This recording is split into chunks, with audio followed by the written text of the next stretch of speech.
at nagpoprotekta. Natuklasan ng mga nagtitiwala sa patnubay na ito na, kahit sa mahihirap na panahon, may mas malaking layunin na iginuhit.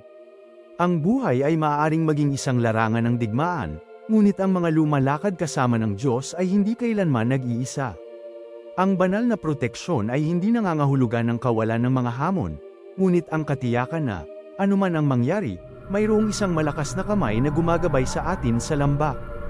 Ilang beses kayang baguhin ng isang simpleng desisyon ang isang buong trajectory.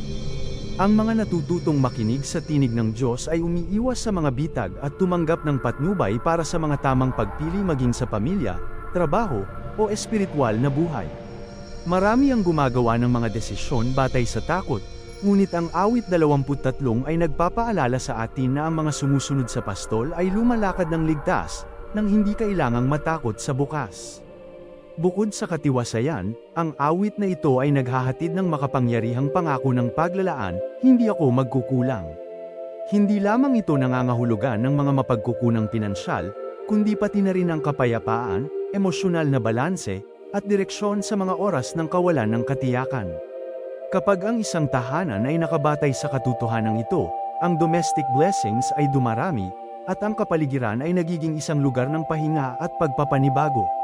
Ngunit para mangyari ito, kailangan ng higit pa sa mga salita, nangangailangan ito ng pananampalataya, pagkilos, at kahandaang magtiwala sa salita ng Diyos, na siyang pinakamakapangyarihang sandata sa anumang espiritual na pakikipagdigma.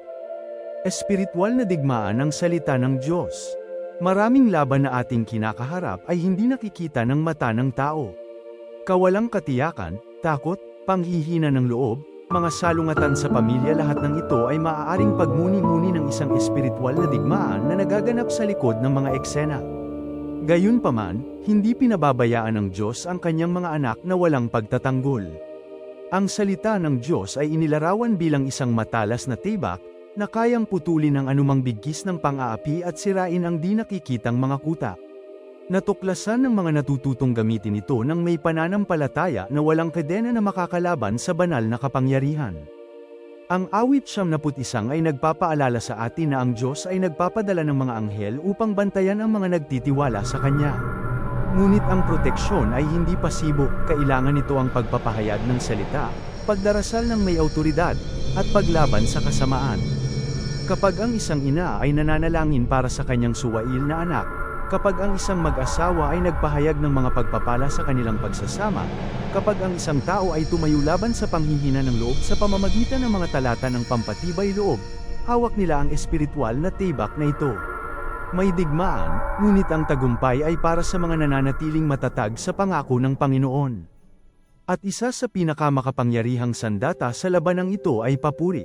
Si David mismo, ang may akda ng napakaraming mga awit, ay tinalo ang mga higanti sa kanyang pananampalataya at pagsamba.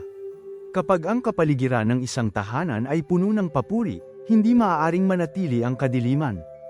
Ang awit 34 na ay nagtuturo sa atin na patuloy na magpuri, dahil ang pagpupuri ay nagbubukas ng mga pintuan sa banal na interbensyon.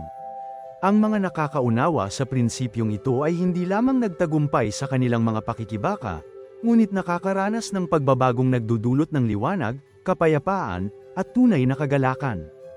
Ang kapangyarihan ng papuri. Ang papuri ay hindi lamang isang pagpapakita ng pasasalamat, ito ay isang espiritual na sandata na may kakayahang baguhin ang mga kapaligiran. Kapag pinili ng isang tao na sambahin ang Diyos kahit sa gitna ng mga kahirapan, may makapangyarihang nangyayari. Sinasabi sa awit Kapitulo 34, "Pupurihin ko ang Panginoon sa lahat ng panahon, ang papuri sa Kanya ay mananatili sa aking bibig." Nangangahulugan ito na, anuman ang mga pangyayari, maaaring baguhin ng papuri ang mga katotohanan. Sa panahon ng paghihirap, ang isang simpleng awit ng pagsamba ay makapagbibigay ng kapayapaan sa puso at makapagpapaalis ng takot. Naunawaan ni David, ang may akda ng napakaraming mga awit, ang lihim na ito.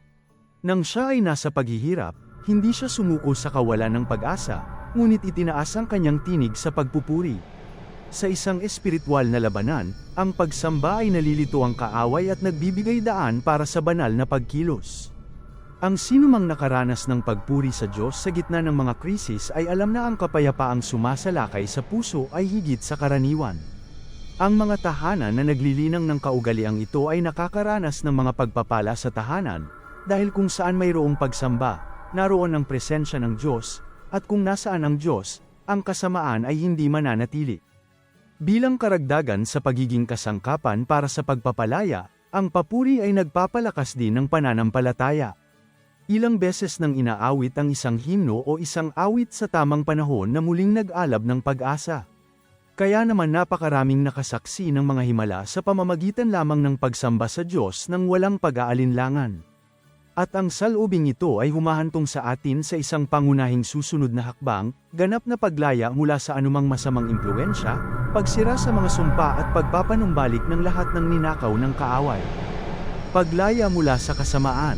Maraming tao ang nahaharap sa mga siklo ng kabiguan, kalungkutan at pagkalito nang hindi nila napagtatanto na maaari silang humarap sa espiritual na pang-aapi. Itinuturo sa atin ng Biblia na may mga di nakikitang labanan na ipinaglalaban, at ang pagpapalaya ay nangyayari lamang kapag iniangkop natin ang salita ng Diyos.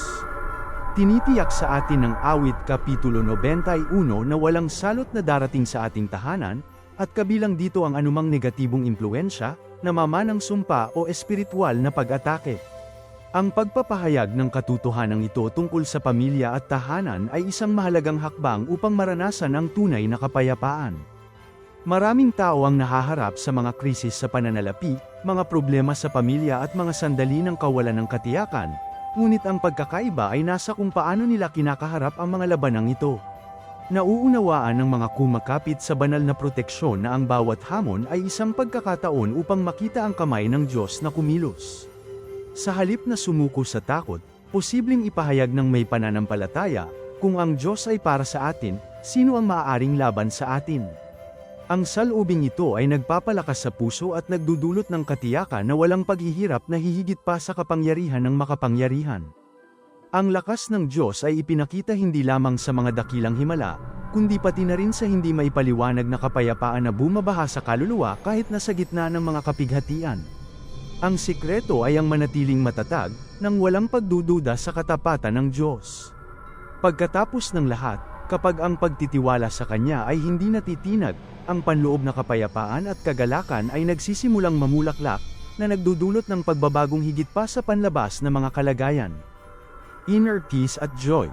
Sa mundong puno ng pagkabalisa, takot at kawalan ng kapanatagan, marami ang naghahanap ng kapayapaan sa mga maling lugar, gaya ng panandaliang pagkagambala o pansamantalang solusyon. Gayunpaman, itinuturo sa atin ng Awit 47